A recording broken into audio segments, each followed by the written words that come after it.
Hey guys, my name's Mary. I wanted to share my experience about having a miscarriage in a D&C. It was hard. Me and my husband tried for a while to have a baby after my daughter and after our daughter, and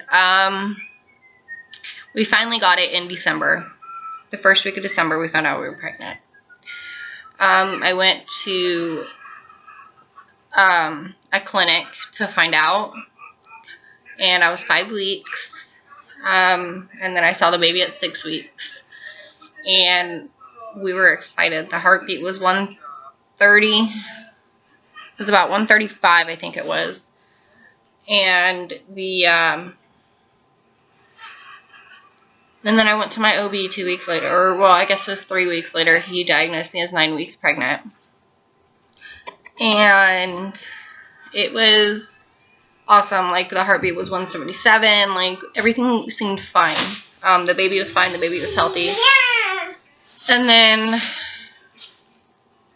I didn't feel right. Something just didn't feel right. You know, I told my husband something didn't feel right. And I told him, you know, I'm going to make a doctor's appointment. So I went ahead and made a doctor's appointment. The doctor told me that I had lost weight, which, I mean, I threw up a lot, so, and, so, from there, he tried to find it with the fetal Doppler. I don't know, honey. He tried to find it with the fetal Doppler. He couldn't find the heartbeat. He did the ultrasound. He said he couldn't tell if there was a heartbeat or not, so he did the vaginal ultrasound. And he had looked at me and said, there's no heartbeat. I lost it. That's the hardest thing you're ever going to hear if you're really wanting a baby, is that there's no heartbeat. Lizzie, get off Daddy's computer, please. Now, 1, 2. The life of a 2-year-old in this video as well. I'm sorry, if you could just give me a second.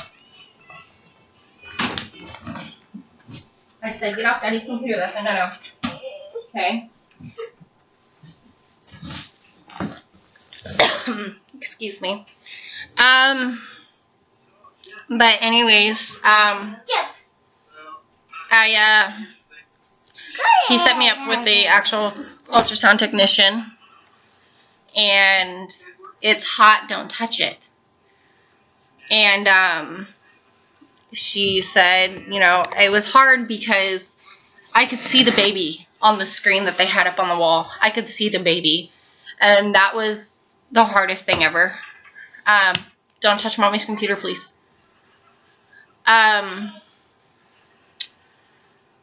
So when I could see that there was no heartbeat. I could see that the spot where the heart was supposed to be was empty. So that was really, really hard. So then she just ended up confirming that there was no heartbeat. I didn't want to believe it. I mean, I cried and cried. I came home, me and my husband cried and cried. So I actually just ended up going to the hospital and saying, you know, screw it, you know, I don't believe it. Okay. So I went to the hospital, and the hospital confirmed. I didn't like some of the things that my OB had told me after I lost my baby. You know, like right after. No, give me that. Like, Lizzie, that's Mommy's. Can I please have it? Like I said, the life of a 2-year-old in this video as well.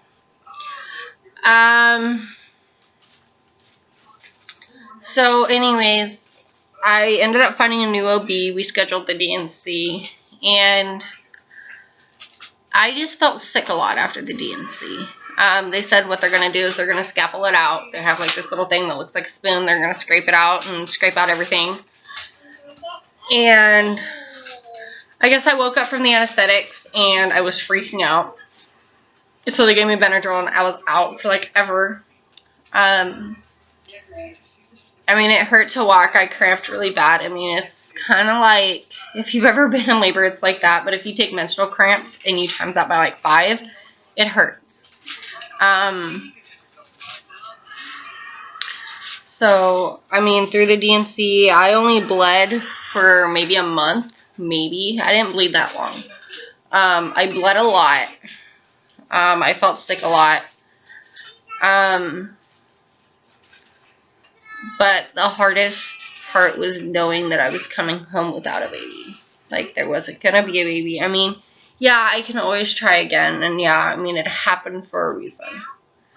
But it was hard because I wanted that baby. I wanted the baby so bad, you know. And I guess, to me, it's just God wasn't ready for me to have that baby.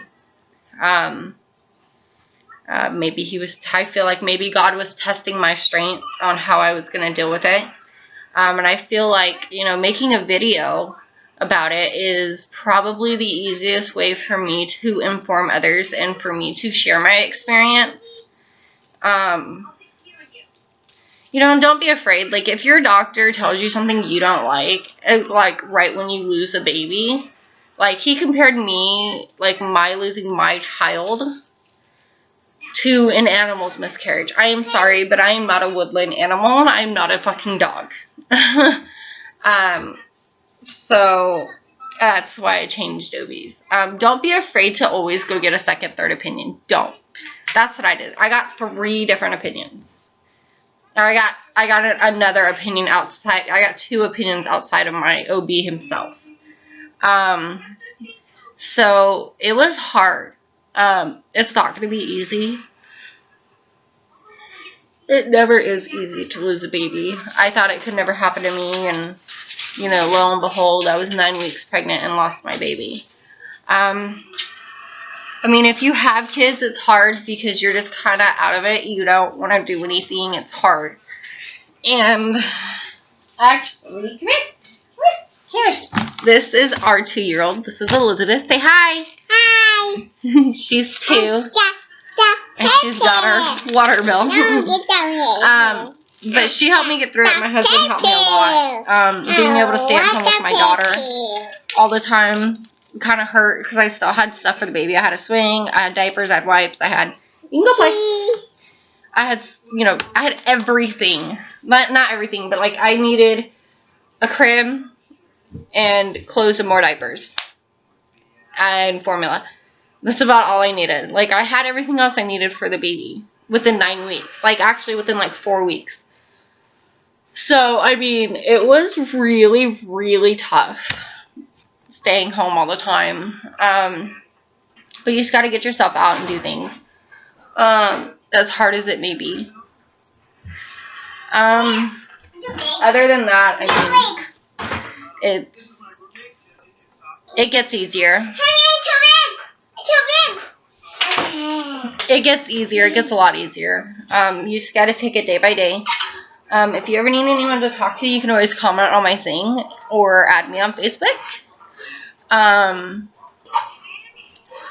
So, if you guys have any more questions about how I felt or anything, you know, just let me know.